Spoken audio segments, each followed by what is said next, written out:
Hello, hello everyone. Good morning America. Isang magandang umaga muli na puno ng pag-asa, inspirasyon, at bumangon tayo ulit. You know? Excuse me.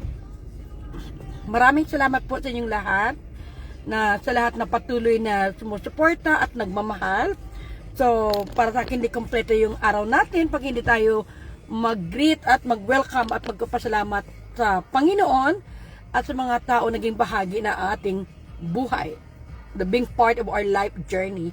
So again, Kai, thank you so much, and thank you din sa lahat ng mga tao na nag-subscribe, nag-comment, nag-like sa aking YouTube channel. Meron na tayong 6,000 subscribers. So maraming salamat sa inyo na dito ako nakikita at naramdaman, na kahit hindi po ako masyado nag-i-invite o nanawagan, but I'm so blessed kasi nandyan kayo, patuloy na sinusuportahan ako, at saka salamat din sa mga tao na nandyan sa akin, na no matter what happen, basta naniwala ka sa katotohanan, and you never ever give up in your dreams, na matutupad mo lahat yun, basta patuloy ka lang sa buhay at maniniwala ka talaga sa sarili mo.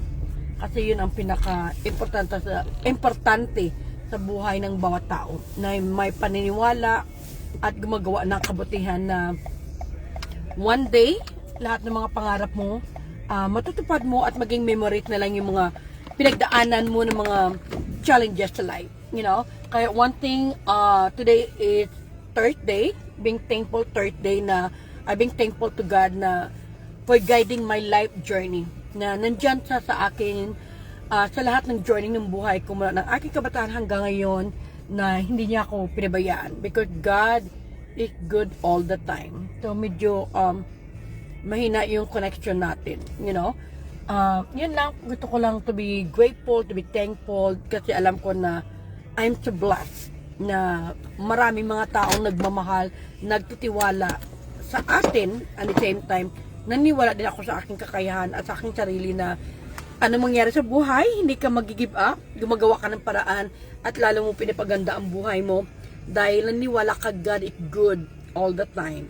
And nandiyan ang Panginoon na sumusuporta at nagmamahal sa iyo, lalo na yung pagmamahal ng aking pamilya, lalo sa aking asawa na si Randy. So thank you so much.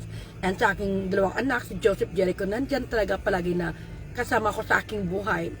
Ang ganda ng buhay na namumuhay ka na may paniniwala ka, may pananampalataya ka sa Panginoon, na kahit anong pagsubok na dumarating sa iyo, you keep going on in life. You keep going on, keep on believing, keep on shining, despite of mga dark moment, mga sapat ng buhay mo, na mga pinagdaanan mo dahil sa mga ibang tao, but you continue to be a good person. Yun ang pinaka mahalaga, you be a good person, be the best version of yourself, because no matter what challenges came to your life, no matter what happened in your life, as long you have a God in your life, you can overcome all those things. At saka as long you have a dream, you have a belief, and you try to find a way, you can able to achieve your success in life.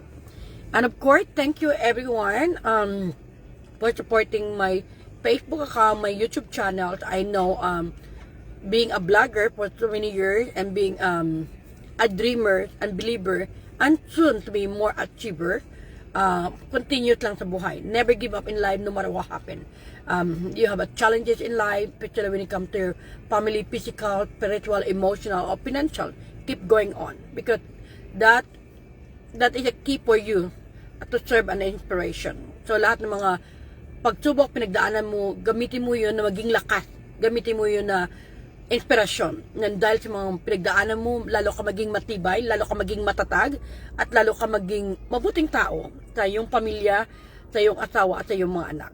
So guys, thank you so much. Always one thing I can remind everybody, to remain faithful to God, to remain stronger, no matter what happened in your life, and keep on believing in yourself, that you can achieve the best thing in your life. And whatever your situation right now, it's an opportunity for you to think and to dream and to learn more in life. Sometimes things happen for a reason, that I said yesterday, but there's always an opportunity, and there's always door for opportunity, and there's always way for you to success. As long you believe in yourself, and you allowing people who give you guidance, the people who support you with love and care, the true people who supporting you. So allow them to support you, to guide you, and to helping you. Kasi kung yung mga basketballista, the basketball player, the boxing, or any sport, you need a coach. In our life, we need a coach. You need someone else to guide you, to support you, and to helping you. So that's very important part of our life journey. Na maniniwala tayo at maging mabuti tayong tao, being generous, being kind. Huwag tayo maniwala sa mga paninira, pagbabashing, kasi wala silang magagawa sa buhay natin. Ang importante yung sarili mo, alam mo kung nasaan ka, anong ginagawa mo, anong kabutihan pang magagawa mo. Not only for yourself, you can able to help more people and the people around you. Again, guys, thank you so much. I love you all at mabuhay at maraming salamat. Isang araw naman na nagbibigay sa atin ng pag-asa, inspirasyon na patuloy tayo maging positibo, patuloy tayo tumulong, patuloy tayo maging mabuting tao at tuparin natin yung mga pangarap natin. Hindi lamang sa ating sarili, para sa ating pamilya, para din sa mga taong nagmamahal at nagmamalasakit sa atin. We need to have a gratitude and being thankful and grateful for those people who being part of your life journey. Kasi mahalaga yun. Kung marunong ka lumingon sa iyong pinanggalingan, makarating ka sa iyong kinaroroonan. So it's true. I believe that word. I believe that quote from Dr. Jose Rizal na kailangan bumalik ka. Tingnan mo doon yung mga taong tumulong sa iyo. Tumulong sa iyo, iangat ka. At ganoon din ang gagawin mo. Tulungan mo yung kapwa mo, iangat. So, in our life journey, hindi ka nag-iisa. May karamay ka, may kadamay ka. Included yourself, included the people being part of your journey. So, yun ang pinakamalaga. Hello po, hi Catherine Hardilisa, my partner, my my BF. Hello, Juliet Pilayo. And of course, hello, hi Rosalyn Macan. And hello, Linda Barogo. And thank you for everyone, you know. Hello po, Sis Marie Pinida. So, yun lang masabi ko. Keep going in life, keep sharing our goodness and kindness, and be generous in our time, in our resources, because the blessing of God will be upon us always and forever, you know. At huwag tayo matakot sa mga, at long nasa katotohanan ka, may karapatan ka, may dapat ka ipaglaban. Huwag tayo matakot sa mga paninira, pagbabas, kasi ako, even more than a year, no?